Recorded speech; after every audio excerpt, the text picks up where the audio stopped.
میرے انتہائی واجب الاحترام اور قابل قدر حاضرین و سامعین محترم، الحمدللہ تعالی ہم جمعۃ المبارک کی اس بابرکت نشست میں حاضر ہیں۔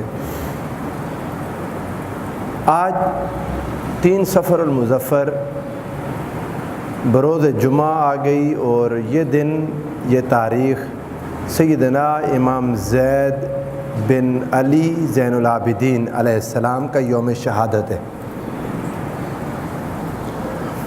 بہت کم لوگوں کو ان کے بارے میں علم ہوگا اور سنا ہوگا کہ امام زین العابدین کے بیٹے امام زید سیدنا امام حسین علیہ السلام کی طرح ہی ظالمانہ انداز میں شہید کر دیے گئے۔ امام حسین رضی اللہ تعالیٰ عنہ کی شہادت کے بعد حریت اور آزادی کے لیے قربانی دینے کا جذبہ لوگوں کا ختم نہیں ہوا، بلکہ خون حسین نے لوگوں کو آزادی کی خاطر لڑنے اور مرنے کا سلیقہ سکھا دیا۔ امام حسین رضی اللہ تعالیٰ عنہ کی جد و جہد میں نے آپ کے سامنے پچھلے سارے جمعوں کا اگر خلاصہ رکھ لیں تو وہ یہ ہے کہ امام حسین کی جد و جہد خالصتاً آزادی کے لیے تھی، خالصتاً آزادی کے لیے، وہ آزادی جو اللہ اور اس کے رسول نے عطا کی تھی، وہ آزادی جس میں حاکم اور محکوم برابر ہوتا ہے، وہ آزادی جو آپ کہہ لیں قانون کی بالادستی جس کا نام ہے، قانون کی بالادستی، کہ اللہ اور اس کے رسول کا قانون بالادست ہو اور لوگوں کے حکمران لوگوں کی مرضی سے آئیں اور لوگ اپنے حکمرانوں کو منتخب کر کے ان کا احتساب کر سکیں۔ یہ وہ نظام تھا جو رسول اللہ صلی اللہ علیہ وآلہ وسلم نے عطا کیا تھا۔ خلافت راشدہ اس کی واضح اور بین مثال ہے۔ سیدنا صدیق اکبر رضی اللہ تعالیٰ عنہ، سیدنا فاروق اعظم، سیدنا عثمان غنی ذو النورین، سیدنا مولا علی المرتضیٰ اور امام حسن مجتبی، یہ خلافت راشدہ لوگوں کی آزاد مرضی سے چنے گئے خلفاء پر مشتمل تھی۔ لوگ آزاد تھے، لوگوں کو وہ جو پرانی غلامی تھی، جو ایک نظام چلا آ رہا تھا کیسریت کا اور ہرکلیت کا، آقا دو جہاں صلی اللہ علیہ وآلہ وسلم نے اسے ختم کر کے ایک نیا نظام حکومت عطا کر دیا تھا۔ مگر خلافت راشدہ کو ختم کر کے پھر سے بادشاہت کا آغاز کر دیا گیا اسلام میں، جو کسی بھی صورت مستحسن عمل نہیں تھا۔ سیدنا امام حسن مجتبی نے ایک معاہدہ کیا اور کوشش یہ تھی کہ چلیں، اس وقت چونکہ وہ لوگ ایک بھرپور دباؤ ہے، خلافت کو کیریان کرنا جاری رکھنا ممکن نہیں ہے، سو آپ نے حضرت معاویہ کے ساتھ معاہدہ کر کے خلافت سے دستبرداری کر لی۔ لیکن معاہدے کی ایک شک یہ تھی کہ جب آپ وفات پا جائیں تو خلافت واپس مسلمانوں کے پاس آئے گی اور مسلمانوں کا جائز خلیفہ امام حسن یا مسلمان جس کو خلیفہ بنائیں گے وہ مسلمانوں کی خلافت کا حقدار بنے گا۔ آپ اپنے بعد کسی کو خلافت کے لیے منتخب نہیں کریں گے۔ مگر حضرت معاویہ نے اس وعدے کی پاسداری نہ کی اور یزید کو منتخب کر دیا اور لوگوں سے اپنی زندگی میں اس کے لیے بیعت لے لی۔ اب حکمران جب زبردستی کسی کی بیعت لے اور خود اپنے تخت پر بیٹھے ہوئے اقتدار پر ہوتے ہوئے بیعت مانگے تو کون نہیں دیتا بیعت؟ آپ نے دیکھا ہمارے ہاں پاکستان میں کئی قسم کے ریفرینڈم ہوئے، حکمران تخت پر بیٹھے اپنی مرضی کے نتائج لے لیتے ہیں۔ نتیجتاً یزید کی حکمرانی ہو گئی اور امام حسین نے جب دیکھا کہ اب خلافت ہمیشہ کے لیے جا رہی ہے، باپ کے بعد بیٹا، اب یہ رواج بن جائے گا، امام حسین اس کے خلاف ڈٹ گئے اور اس ڈٹنے میں، اس قیام میں آپ شہید ہو گئے، اس قیام میں شہید ہو گئے۔ یہ کوئی خلیفہ حق نہیں تھا جس کے خلاف امام حسین کھڑے ہوئے تھے، یہ باطل خلیفہ تھا، اس کی بیعت جائز نہیں تھی، یہ بیعت دلالہ تھی۔ اور حضرت علی رضی اللہ تعالیٰ عنہ کی موجودگی میں حضرت معاویہ کی بیعت بھی جائز نہیں تھی، لیکن زبردستی لے لی، ہو گئی۔ انتظار تھا کہ شاید وہ واپس آ جائے گا معاملہ مسلمانوں کے پاس، لیکن ایسا نہ ہوا۔ تو امام حسین اس کے خلاف اس حد تک ڈٹ گئے کہ اپنے بچے تک ذبح کروا دیے، صرف احقاق حق کی خاطر۔ اور ابطال باطل کی خاطر، اور آپ کا خاموش رہنا میرے پچھلے 4-5 نشستوں کا خلاصہ یہ ہے کہ اگر آپ خاموش رہ جاتے تو دین اسلام کو وہ لوگ جڑوں سے اکھاڑ پھینکتے۔ واقعہ کربلا کے ٹھیک 60-61 سال بعد دوبارہ پھر ایک کہانی دہرائی گئی۔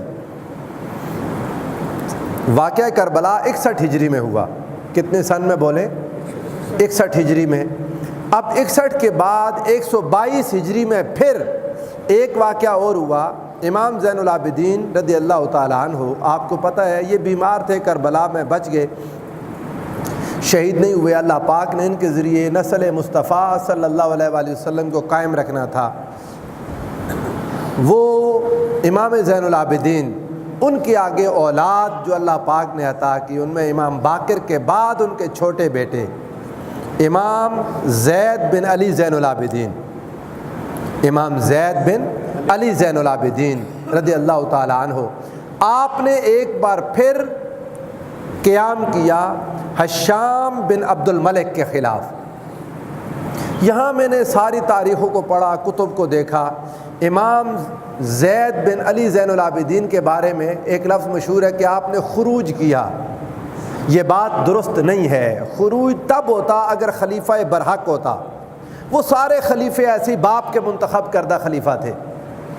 یہ جو خلافت بنو امیہ چل رہی تھی، باپ نے بیٹے کو بنا دیا، بیٹے نے اپنے بیٹے کو، یہ کوئی خلافت ہے؟ یہ تو ہرکلیت ہے۔ رسول اللہ صلی اللہ علیہ وآلہ وسلم تو اس کو مانتے ہی نہیں تھے کہ باپ اپنا بیٹا منتخب کر کے چلا جائے، اب باقی سارے لوگ مجبور ہیں اس کی بیعت کرنے کو۔ اسلام تو 1 انچ زمین پر قبضے کی اجازت نہیں دیتا۔ کہاں ممکن ہے کہ ساری ریاست پر قبضہ کر لے کوئی انسان؟ میری بات آپ سمجھ رہے ہیں؟ اسلام نہیں دیتا اجازت۔ حضور علیہ السلام نے ارشاد فرمایا کوئی ایک بالشت کسی کی زمین پر قبضہ کرے گا، یہ بات یاد رکھیں، جو بہنوں کا حصہ کھا جاتے ہیں، جو بیٹیوں کا حصہ کھا جاتے ہیں لوگ، یہ ذہن کھول کے سن لیں، کوئی طریقہ نہیں ہے بہنوں سے بھائیوں نے حصے معاف کروا رکھے ہیں، یہ سب ڈرامے بازی ہے۔ دے حصہ ہر کسی کو، جو جس کا حصہ اللہ اس کے رسول نے بنایا، کچھ کم نہیں ہوتا، کچھ کم نہیں ہوگا، اللہ دے گا، رزق اللہ کے ہاتھ میں ہے۔ یہ ڈرامے کرنے، دنیا میں فوت ہو جاتا ہے انسان، کوئی پتہ نہیں چلتا۔ آج آپ نے زمین اپنے نام لگوائی، رات کو فوت ہو جائیں گے، کس کے لیے لگوائی آپ نے؟ کبھی یہ دنیا کے لالچ نہ کریں، یہ آخرت برباد کرنے والے معاملات ہیں۔ اپنے دلوں کو صاف پاک رکھیں۔ جو بہنوں کا حصہ ہے، جو بیوی کا حصہ ہے، جو بیٹی کا حصہ ہے، بغیر کسی پریشانی کے جانے دیں۔ اللہ اس کے رسول سے بہتر کون سمجھتا ہے؟ اسلام نے ایک بالشت زمین پر قبضے کی اجازت نہیں دی۔ حضور نے فرمایا جس نے ایک بالشت زمین پر قبضہ کیا، 7 زمین نیچے تک مٹی نکال کے اس کی گردن میں قیامت کے دن ڈال دی جائے گی، اٹھاؤ اب اس کا بوجھ۔ تو جو اسلام ایک بالشت زمین پر قبضے کی اجازت نہیں دیتا، آپ سمجھ سکتے ہیں کیا وہ ساری ریاست پر قبضے کی اجازت دے گا؟ کسی مسلمان کے 1 روپے پر قبضے کی اجازت نہیں دیتا، وہ اسلام ساری ریاست پر قبضے کی اجازت دے دے؟ کیسی بات کرتے ہیں؟ یہ اسلامی طریقہ کار، طریقہ حکومت نہیں تھا، یہ ہرکلیت تھی۔ اور یہ بات حضرت عبد الرحمن بن ابو بکر رضی اللہ تعالیٰ عنہ نے مروان بن الحکم کے سامنے مسجد نبوی شریف میں کھڑے ہو کر کہہ دی تھی، جب مروان نے کہا کہ اللہ پاک نے امیر المومنین حضرت معاویہ کے ذہن میں یہ بات ڈال دی کہ اپنے بیٹے یزید کو حضرت ابو بکر کی سنت پوری کرتے ہوئے اپنا ولی عہد بنا دیں۔ یہ بات دھوکہ دینے کی کوشش کی کہ حضرت ابو بکر نے حضرت عمر کا نام پیش کیا تھا، بیعت نہیں لی تھی، اپنی طرف سے سفارش کر دی تھی کہ یہ میں چاہتا ہوں۔ لوگوں نے حضرت ابو بکر کے وصال کے بعد اپنی مرضی سے بیعت کی تھی حضرت فاروق اعظم رضی اللہ تعالیٰ عنہ کی، مگر اس نے جب دھوکے کے ساتھ یہ اعلان کیا تو حضرت عبد الرحمن بن ابو بکر کھڑے ہو گئے۔ آپ نے فرمایا یہ سنت ابو بکر نہیں ہے، یہ ہرکلیت ہے۔ بخاری شریف میں اس حدیث کا ذکر، وہ باب انہوں نے باندھا سورہ الاحقاف کی آیہ مبارکہ والذی قال لوالدیہ اف لکما اتعداننی، وہ کافر کے حق میں اتری تھی آیت۔ اس آیت کی تفسیر کے ضمن میں امام بخاری یہ حدیث پاک لائے کہ حضرت عبد الرحمن بن ابو بکر نے کہا یہ سنت ابو بکر نہیں ہے، یہ کیا ہے؟ بولے ہرکلیت ہے۔ اب اس ہرکلیت کے خلاف جو آواز اٹھی، سب سے توانا آواز، جس نے اپنا سب کچھ لٹا دیا، وہ امام حسین تھے، وہ امام حسین تھے۔ اب لیکن یہ حکومت قائم ہو گئی، آپ کو پتہ ہے امام حسین شہید ہو گئے کربلا میں، اور آپ کی شہادت پر لوگ مزید اٹھے، خلاف اٹھے، ایک غصہ ابھرا مدینہ میں، مکہ میں، مختلف جگہوں پر لوگوں نے، کوفہ میں لوگوں نے بیعت توڑی، لیکن یزید، اس کے بعد مروان، اس کے بعد عبد الملک، انہوں نے بالآخر تخت پر قبضہ کر لیا، مضبوط کر لیا تخت پر اپنا قبضہ بولے مضبوط کر لیا، لیکن لوگوں کے دلوں میں جو نفرت خون حسین پیدا کر گیا تھا اسے نہ آج تک کوئی نکال سکا، نہ قیامت تک کوئی نکال سکے گا۔ اس خون کی برکت تھی کہ یہ بادشاہت اسلام کا حصہ نہیں بن سکی، ورنہ اتنے شروع کے زمانے میں جو کام پیوند ہو گیا، اس کو غیر اسلامی قرار دینے سے تو موت آ جانی تھی۔ آپ کو پتہ حضور کے فوراً 30 سال بعد ایک پیوند کاری ہو گئی شروع زمانے میں، کون نکالتا، کس کی جرت تھی؟ حکمران تھے، دیر تک حکومتیں کرتے رہے، آج کوئی بات کرتا لوگ اس کو پکڑ کے نیچے اتار دیتے کہ یہ کیا بات کر رہے ہو، لیکن امام حسین کے خون نے یہ فکر آج تک رکھی، قیامت تک رہے گی انشاءاللہ۔ یہ بادشاہت ظالمانہ تھی، غاصبانہ تھی، متعصبانہ تھی، خاندانی وجاہت اور اس کی بنا پر قائم کردہ حکومت اسلامی نہیں تھی، غیر اسلامی تھی، یہ بولیں غیر اسلامی تھی۔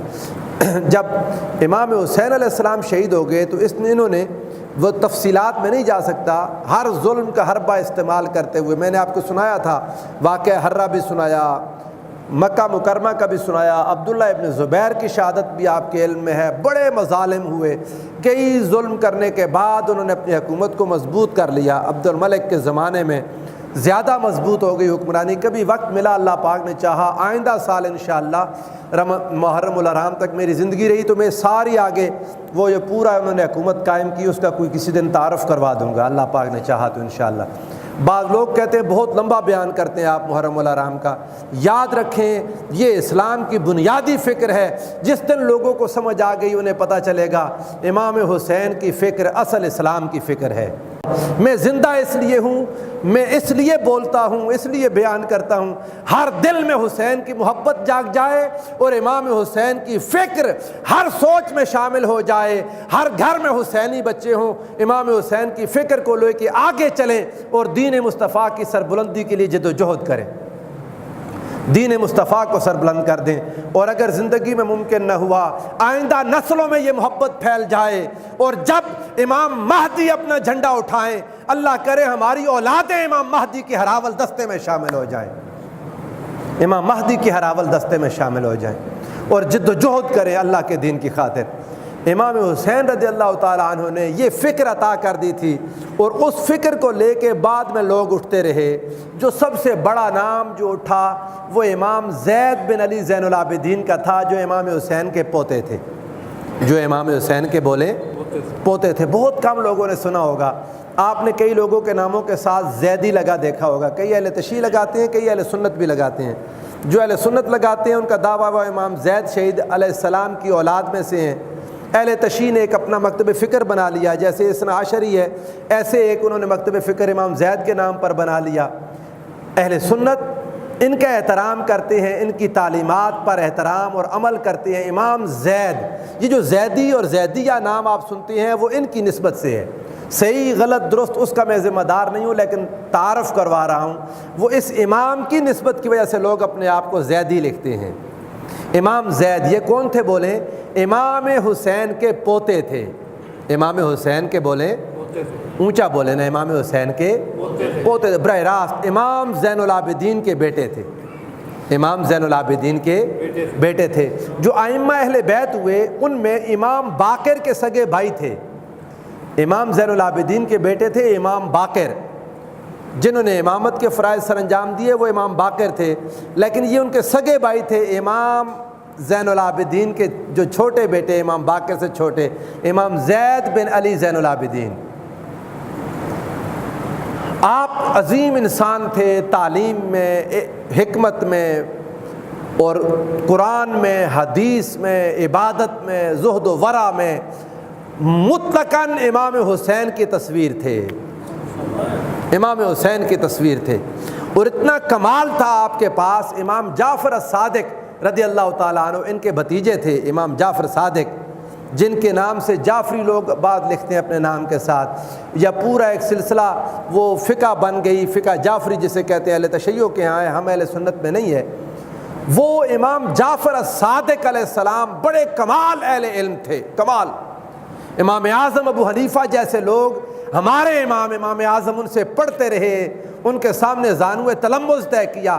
یہ امام جعفر صادق، ان سے کسی نے پوچھا امام زید کے بارے میں جو آپ کے چچا تھے، تو انہوں نے کہا، امام جعفر صادق نے، کان واللہ اقرؤنا بکتاب اللہ، اللہ کی قسم ہم سب سے زیادہ قرآن کے پڑھنے والے امام زید، وافقہنا فی دین اللہ، ہم سب سے، ہم اہل بیت میں امام جعفر صادق کہہ رہے ہیں جو خود علم کا سمندر تھے، وہ کہہ رہے ہیں ہم سب سے زیادہ علم کی فقہ اور سمجھ رکھنے والے، اور آگے فرمایا وَأَوْصَلُنَا لِلرَّحِمِ، اور رشتہ داریوں کو ہم سب سے زیادہ جوڑنے والے، واللہ ما ترک فینا لدنیا ولا لآخرت مثلہ، اللہ کی قسم امام زید نے اپنے جیسا دنیا اور آخرت میں کوئی پیچھے چھوڑا ہی نہیں،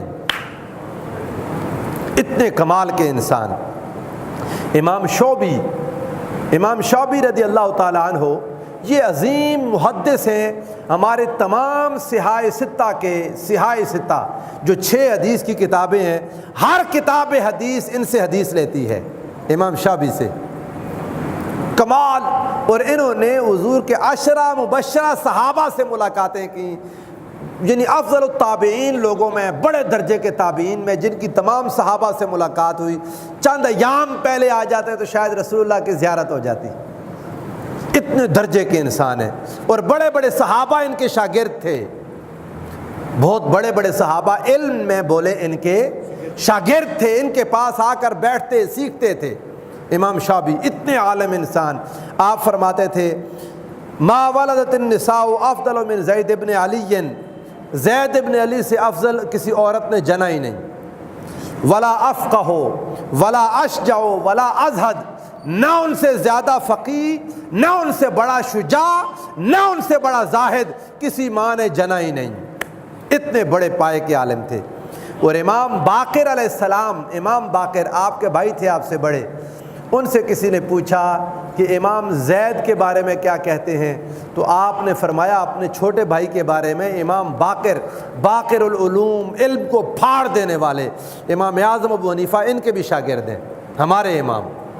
انہوں نے کہا سألتنی عن رجل ملئ ایمانا وعلما، ارے انسان تم مجھ سے اس شخص کے بارے میں پوچھتے ہو جو ایمان اور علم سے بھرا ہوا ہے، من اطراف شعرہ الی قدمہ، اپنے سر کے بالوں سے لے کر پاؤں کے ناخن تک ایمان اور علم سے بھرے ہوئے تھے امام زید علیہ الرحمہ، علم سے بھرے ہوئے تھے۔ امام ذہبی نے اور امام اعظم ابو حنیفہ نے جو ان کے بارے میں کہا، امام ذہبی کی بات آگے بتاتا ہوں۔ امام اعظم ابو حنیفہ رضی اللہ تعالیٰ عنہ، جن کے ہم مقلد ہیں اور حنفی کہلاتے ہیں، جن کے ہم مقلد ہیں اور بولیں حنفی، ہم حنفی ہیں، حنفی کہ فقہ میں جو 4 اہل سنت کے امام ہیں، اہل سنت کے 4 امام ہیں فقہ میں، جنہوں نے رسول اللہ کی احادیث سے فقہ مرتب کی، ان میں امام اعظم ابو حنیفہ ہیں، امام مالک ہیں، امام شافعی ہیں اور امام احمد بن حنبل ہیں۔ یہ 4 نام یاد ہے نا، یاد رکھیں ہمیشہ۔ کون کون سے امام؟ امام اعظم ابو حنیفہ رضی اللہ تعالیٰ عنہ، یہ تابعین میں سے ہیں، امام مالک ہیں، امام شافعی ہیں اور امام احمد بن حنبل۔ انہوں نے فقہ مرتب کی، ان 4 میں سے جن کی فقہ کو ہم سنت رسول کے زیادہ قریب سمجھتے ہوئے عمل کرتے ہیں، چاروں برحق ہیں، چاروں ائمہ کے دلائل قرآن اور حدیث پر ہیں، چاروں حق پر ہیں، چاروں کا مبدا، بنیاد، دلیل قرآن اور حدیث ہے چاروں کی، مگر ہم امام اعظم ابو حنیفہ کی سوچ اور ان کے استدلال پر اس لیے عمل کرتے ہیں کہ یہ سنت کے زیادہ قریب ہیں ہمارے نزدیک۔ جس نے سمجھا امام مالک زیادہ قریب ہیں وہ مالکی ہوئے، جنہوں نے سمجھا امام شافعی زیادہ قریب ہیں وہ شوافع ہوئے، جنہوں نے سمجھا امام احمد بن حنبل زیادہ قریب ہیں وہ حنابلہ اور حنبلی ہوئے۔ ہم احناف ہیں، ہم کیا بولیں؟ احناف، حنفی ہیں۔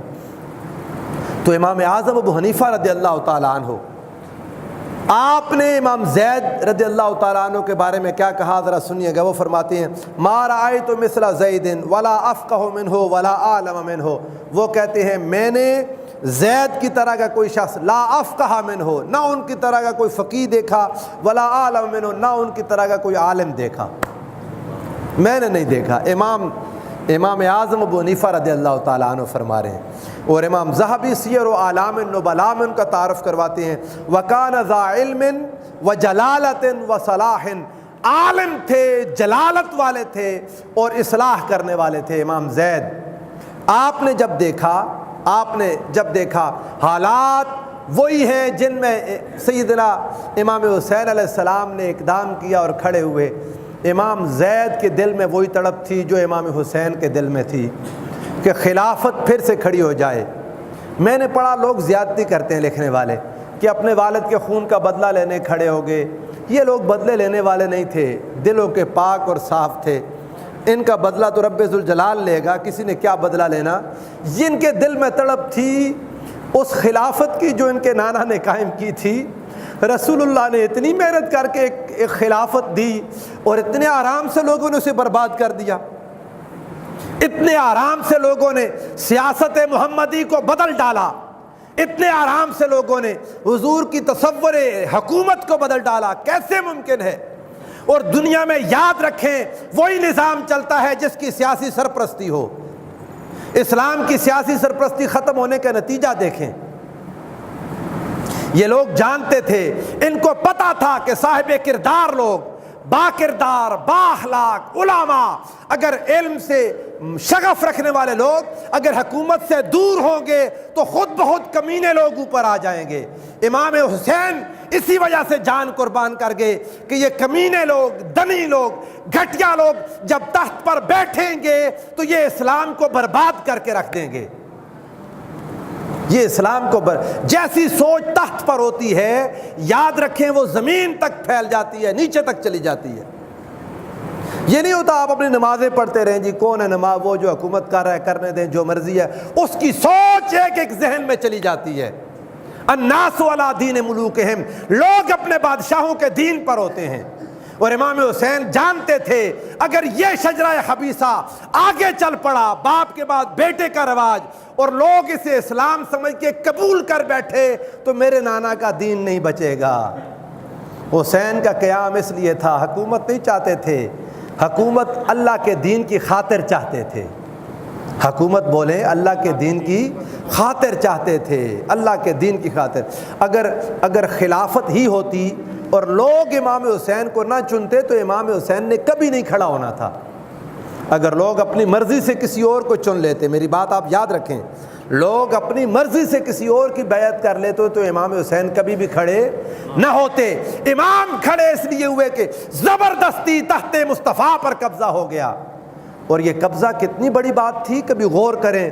رسول اللہ صلی اللہ علیہ وآلہ وسلم ایک رات خواب دیکھا، اٹھ کے بیٹھ کے رونے لگ گئے، خواب دیکھا تو بیٹھ کے رونے لگ گئے۔ سیدہ ام سلمہ نے پوچھا رسول اللہ، یا رسول اللہ کیا ہوا ہے، اللہ کے رسول کیوں پریشان ہیں؟ فرمایا میں نے خواب میں دیکھا میرے تخت پر بنو امیہ کے لونڈے ناچ رہے ہیں۔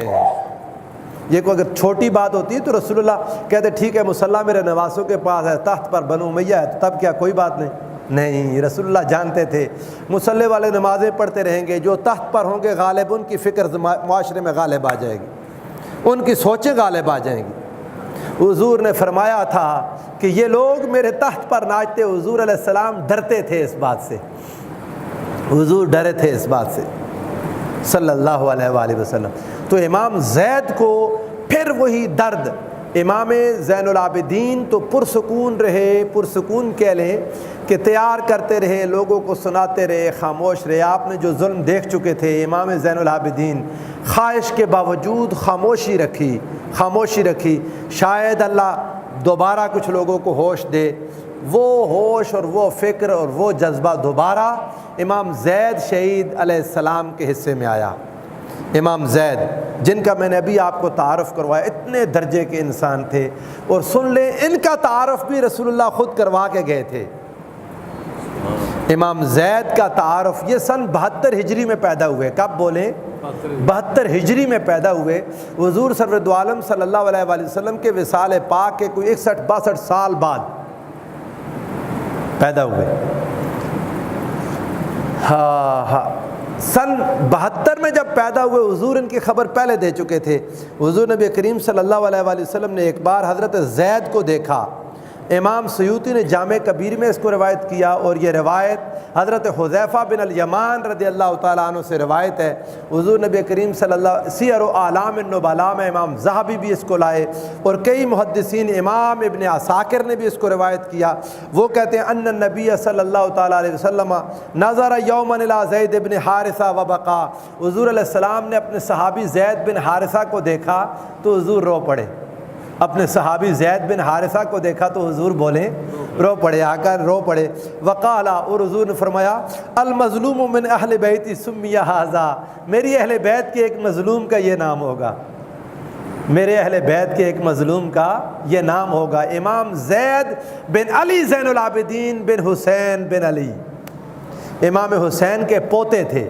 حضور نے فرمایا میرے اہل بیت کے ایک مظلوم کا یہ نام ہوگا، اور پھر فرمایا والمقتول فی اللہ، مقتول فی اللہ، اللہ کی راہ میں قتل کیے گئے ایک شخص کا یہ نام ہوگا میرے اہل بیت میں۔ والمصلوب من اہل بیتی، اور مصلوب، آپ کو پتہ ہے امت نے ان کے ساتھ کیا کیا؟ امام حسین کے نواسے، پوتے، امام حسین کے پوتے، امام زین العابدین کے بیٹے امام زید بن علی زین العابدین کے ساتھ کیا ہوا؟ آپ کو شہید کر کے حشام بن عبد الملک بنو امیہ کا ایک حکمران تھا، اس کے دور میں شہید کیے گئے، اور شہید کر کے کھجور کے ایک تنے سے لٹکا دیا۔ میں یقین نہیں آیا، میں نے رات کو درجنوں کتابیں کھولی، 4 سال تک آپ کا لاشہ مبارک بغیر سر کے درخت سے لٹکتا رہا۔ 4 سال تک۔ میں نے کہا شاید 4 مہینے ہوگا، میں ایک امام کو کھول کے پڑھوں، دوسرے کو پڑھوں۔ میں نے گھنٹے لگائے رات کو اس کو پڑھنے میں، ہر ایک نے لکھا 4 سال تک امام مظلوم کا لاشہ درخت سے لٹکتا رہا، درخت سے لٹکتا رہا۔ کیا کیا ظلم آپ کو بتاؤں اس تاریخ کے۔ اور حضور نے فرمایا، حضور سرور عالم صلی اللہ علیہ وسلم سے یہ روایت ہے، ہوئے حضرت جریر بن حازم رضی اللہ تعالیٰ عنہ روایت کرتے ہیں، جریر بن حازم، ان سے روایت ہے، وہ کہتے ہیں رأیت النبی صلی اللہ تعالیٰ علیہ وسلم، میں نے حضور کو خواب میں دیکھا، میں نے حضور کو بولے خواب میں، جن دنوں میں حضرت زید رضی اللہ تعالیٰ عنہ کا جسم، حضرت زید بن علی زین العابدین، امام زید کا لاشہ جب درخت سے لٹک رہا تھا 4 سال تک لٹکتا رہا۔ جب لٹکا ہوا تھا تو کہتے ہیں خواب میں رسول اللہ کو دیکھا، خواب میں کأنہ متساند الی خشبۃ زید بن علی، زید بن علی جس درخت کے تنے کے ساتھ لٹکتے ہوئے تھے اس تنے کے ساتھ حضور ٹیک لگا کے بیٹھے تھے۔ خواب میں دیکھا حضور بیٹھے ہوئے تھے اور فرما رہے تھے وہ یقول ھکذا تفعلون بولدی، ایسے کرو گے میری اولادوں کے ساتھ، ہائے ہائے تم لوگ میری اولاد کے ساتھ۔ اور حضور سرور عالم صلی اللہ علیہ وآلہ وسلم نے انہی کا تعارف کرواتے ہوئے حضور علیہ السلام نے فرمایا، امام دیلمی کی روایت ہے، امام حاکم کی جلاء الابصار میں روایت ہے، امام ابو طالب یحییٰ بن الحسین نے الامالی میں اس کو روایت کیا، وہ فرماتے ہیں حضور نے فرمایا تھا الشہید من امتی القائم بالحق، میری امت کا شہید جو قائم بالحق ہے۔ میں نے کتابوں میں پڑھا، اردو کتابیں لکھتی ہیں امام زید نے خروج کیا، خروج خلیفہ حق کے خلاف ہوتا ہے، حضرت علی کے خلاف خروج تھا، بغاوت تھی، مولا علی کے خلاف جو لوگ اٹھے وہ کیا تھی، بولے بغاوت تھی، مگر جب خلیفہ برحق نہ ہو جو اٹھے گا وہ بغاوت نہیں ہے، وہ قیام ہے، وہ قیام الی الحق ہے، وہ حق کی خاطر قیام تھا جو زید ابن علی نے کیا، وہ قیام تھا، خروج نہیں تھا۔ خروج کے لیے تو حکم ہے، جب ایک خلیفہ کی بیعت منعقد ہو جائے جو دوسرا اٹھے۔ امام مسلم نے اپنی روایت میں لائے، کتاب الامارہ، صحیح مسلم کی حدیث، حضور نے فرمایا جب ایک خلیفہ کی بیعت ہو جائے، خلیفہ برحق، بیعت زبردستی نہ لے لے، لوگ اپنی مرضی سے جب کسی کی بیعت کر لیں، جو دوسرا اٹھے فرمایا اس کی گردن قلم کر دو۔ اب تو یہ نیا آج کا دن ہے نا، دنیا سے سزائے موت ختم کرنے کا دن۔ اللہ اس موت کے اندر زندگی کہہ رہا ہے، ایک بندے نے دوسرے کو قتل کر دیا، تم کیسے کہہ سکتے ہو اس کو قتل نہ کیا جائے؟ جان کے بدلے جان ہے۔ سن لے یہ بات، حکومت پاکستان بھی، سارے ادارے بھی، یہ بات برحق ہے۔ اللہ پاک نے اس قصاص کو حیات کہا ہے، وَلَكُمْ فِي الْقِصَاصِ حَيَاتٌ يَا أُولِي الْأَلْبَابِ، قصاص میں، خون بہانے میں زندگی ہے۔ جو حکمران اسے ختم کریں گے وہ درندگی کا آغاز اس ملک میں کر دیں گے۔ جس نے قتل کیا اس کی سزا موت ہے۔ جو مصطفیٰ کی گستاخی کرے گا، کسی نبی کی گستاخی، اس کی سزا موت ہے۔ موت کی جو سزائیں شریعت نے مقرر کی انہیں کوئی کیسے ختم کر سکتا ہے؟ ایک سزا یہ بھی تھی، اگر کوئی خلیفہ برحق ہو اس کے خلاف جو بیعت مانگے اس کی گردن قلم کر دو، تاکہ زندگی معاشرے میں رواں دواں رہے۔ حضور نے فرمایا قائمًا بالحق، یہ خروج نہیں تھا، امام زید کا قیام تھا۔ کیا تھا بولیں؟ قیام تھا۔ خروج تب ہوتا اگر وہ خلیفہ برحق ہوتا۔ یہ خلفاء جو زبردستی بیعتیں لیتے رہے، حضرت معاویہ سے لے کر نیچے تک، درمیان میں ایک شخص عمر بن عبدالعزیز رضی اللہ تعالیٰ عنہ، اللہ ان پر رحم کرے، اس بندے نے لوگوں سے مرضی سے خلافت لی۔ انہوں نے کہا میری بیعت ختم، جو زبردستی کی بیعت تھی، جو ولیعہدی تھی، ختم کرتا ہوں، لوگوں تم آزاد ہو، جس کو مرضی چن لو۔ لوگوں نے کہا نہیں، آپ کو چنیں گے۔ وہ مرد قلندر، وہ خلیفہ راشد تھا، باقی سارے زبردستی قبضہ کرنے والے، کوئی خلافت حق کا نہیں تھی، اور ان کے خلاف اٹھنے والے حق پر تھے، بے شک تھوڑے تھے یا زیادہ تھے۔ میری بات سمجھے آپ؟ تو امام زید کو حضور نے فرمایا قائمًا بالحق، وہ حق کے ساتھ کھڑا ہوگا۔ المصلوب بکناسہ، حضور نے فرمایا کناسہ کوفہ کے قریب ایک جگہ تھی، فرمایا وہاں اسے مصلوب سولی لٹکایا جائے گا۔ فَإِنَّهُ امام المجاہدین، وہ مجاہدین کا امام ہے۔ وقائد الغر المحجلین، قیامت کے دن جو لوگ وضو کے اعضاء چمکنے والے انہیں غر المحجلین کہتے ہیں، فرمایا جن کے اعضاء وضو قیامت کے دن چمک رہے ہوں گے ان کا قائد زید ابن علی زین العابدین ہوگا۔ اور پھر فرمایا یاتی یوم القیامہ واصحابہ تتلقاہم الملائکۃ المقربون، وہ قیامت کے دن آئے گا اور اس کے ساتھی کتنے تھے سن لیں، 80,000 لوگوں نے بیعت کی تھی، حکمرانوں کے جبر سے ڈر کے 220 لوگ باقی بچے۔ 80,000 لوگوں نے بیعت کی تھی امام زید کی کہ ہم لڑیں گے بنو امیہ کے خلاف، اور جب حکمرانوں نے کسی کو پیسہ دے دیا، کسی کو ڈرا لیا، کسی کو دھمکا دیا، کسی کو قید کیا، باقی کتنے بچے بولے 220۔ ان کو فرمایا واصحابہ، ان کے ساتھی، تتلقاہم الملائکۃ المقربون، قیامت کے دن ملائکہ مقربین سے ملاقاتیں کریں گے۔ کیوں نہ کریں؟ اتنی بڑی ظلم اور جبر کی ریاست کے خلاف تنہا 220 افراد امام کے ساتھ کھڑے ہوں گے۔ اور پھر فرمایا ینادونہم، ان کو آواز دی جائے گی، زید اور ان کے ساتھیوں کو، ادخلوا الجنۃ لا خوف علیکم ولا انتم تحزنون، جنت میں داخل ہو جائیں، نہ آپ پر کوئی خوف ہے نہ آپ پریشان ہوں گے۔ اور ایک بار حضور نے امام حسین کو مخاطب کر کے فرمایا تھا حسین تیری اولاد میں میرا وہ بیٹا ہوگا جس کو اس کے ساتھیوں سمیت بغیر حساب کے جنت میں داخل کر دیا جائے گا۔ یہ امام زید علیہ السلام۔ یہ میری گفتگو دوبارہ سنیں، میں بچے سے گزارش کروں گا، یہ ریکارڈنگ انہوں نے کی ہے آج تو آپ کو پتہ ہے یوٹیوب کا ہمارا ایک چینل ہے اسلامک لیکچرز بائی حافظ ناصر محمود، اس کو کھول کے دیکھیں، آپ میں سے کئی کی تصویریں ہوں گی اس میں، آپ نظر آئیں گے، ابھی انہوں نے پھیرا کیمرہ تو آپ اس کو سنیں، اس لیکچر کو دوبارہ سنیں۔ ہمارے ہاں اہل سنت میں نے بھی غالباً یہ پہلا لیکچر دیا آج ان کے ٹاپک پر، کبھی موقع نہیں بنا۔ آج جمعہ کا دن تھا، ان کی شہادت کا دن تھا 3 صفر المظفر، تو میں نے کہا زیادتی ہوگی اگر امام زید شہید کا ذکر نہ کریں۔ آئندہ جمعہ سے انشاءاللہ میلاد مصطفیٰ کے مضامین اٹھاؤں گا جس انداز سے آتے گئے، لیکن آپ اس لیکچر کو بار بار گھر بھی سنیں، خود سنیں، دوبارہ سنیں، اسلامک لیکچرز بائی حافظ ناصر محمود، اسے سبسکرائب کر لیں، کوئی ایک آدھی ویڈیو کے کچھ عرصے بعد یہ اپلوڈ کر دیں تو آپ کے پاس پہنچ جائے گی۔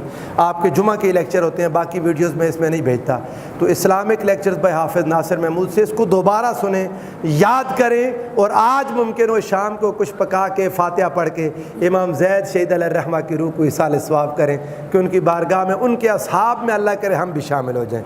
اللہ پاک ہمارے حال پر رحم فرمائے۔ وما علیہ الا البلاغ۔